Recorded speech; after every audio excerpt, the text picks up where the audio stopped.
Good morning children's. जैसे कि previous video में हम बता चुके हैं कि भाषा किसे कहते हैं और भाषा के कितने रूप होते हैं। भाषा किसे कहते हैं ये तो आप जान चुके होंगे, भाषा के भी 2 रूप होते हैं ये भी जान चुके होंगे। लेकिन आज हमारा जो प्रश्न है वो है व्याकरण किसे कहते हैं। व्याकरण क्या होती है बच्चों? तो भाषा को शुद्ध रूप में लिखने, बोलने और पढ़ने का ज्ञान कराने वाला शास्त्र व्याकरण कहलाता है।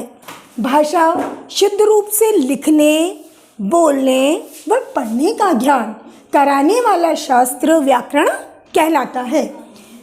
हमारा जो नेक्स्ट प्रश्न है वो है बोली किसे कहते हैं। बोलियां कई प्रकार की होती हैं, इंसानों की भी होती हैं, जानवरों की भी होती हैं, पक्षियों की भी होती हैं। इस तरीके से बोली किसे कहते हैं?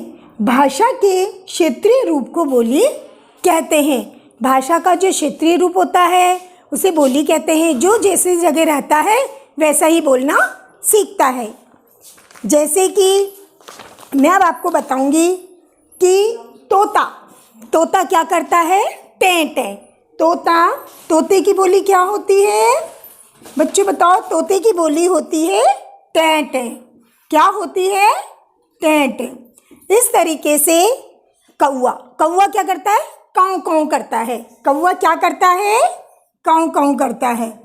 इस तरीके से कई पक्षी, कई जानवर इस तरीके से अपनी अपनी बोली के अकॉर्डिंग एक दूसरे को संदेश देते हैं। जैसे हाथी का चिंघाड़ना और गौरैये का चहचहाना, घोड़े का हिनहिनाना और शेर का दहाड़ना। तो बच्चों ये था व्याकरण का रूप। व्याकरण से मैं एक बार आपको और रिपीट कर देती हूँ कि भाषा के शुद्ध रूप में लिखने, भाषा को शुद्ध रूप से लिखने, बोलने और पढ़ने का ज्ञान कराने वाला शास्त्र व्याकरण कहलाता है। और बोली किसे कहते हैं? भाषा के क्षेत्रीय रूप को बोली कहते हैं। अलग अलग लोगों की, अलग अलग पशु पक्षियों की, जानवरों की बोलियां होती हैं। जैसे अब मैं आपको आगे बताऊंगी कि भाषाएं भी अनेक प्रकार की बोलियों में हो सकती है।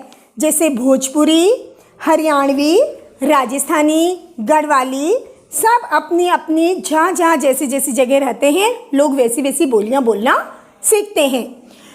तो बच्चों राजभाषा क्या होती है? भारत के भी विविध रूप हैं भाषा के। भारतीय संविधान द्वारा हिंदी को भारत की राजभाषा अर्थात सरकारी कामकाज की भाषा घोषित किया गया है।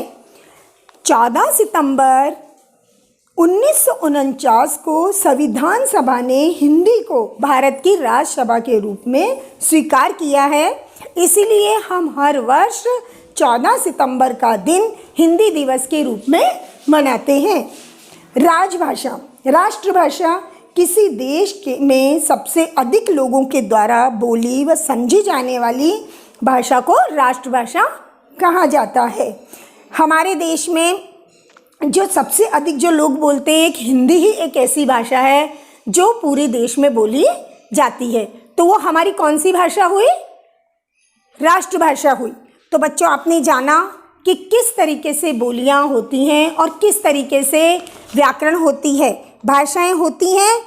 और इस तरीके से अब हम भाषा किसे कहते हैं, भाषा कितने प्रकार की होती है और भाषा के कौन कौन से रूप होते हैं और व्याकरण क्या कहलाती है, इस तरीके से मैंने आपको इस वीडियो में बताया है। तो बच्चों इसे ध्यान से सुनना है, समझना है, पढ़ना है और जो वीडियोज़ द्वारा होमवर्क आएगा वो उसे अपनी नोटबुक में करना है।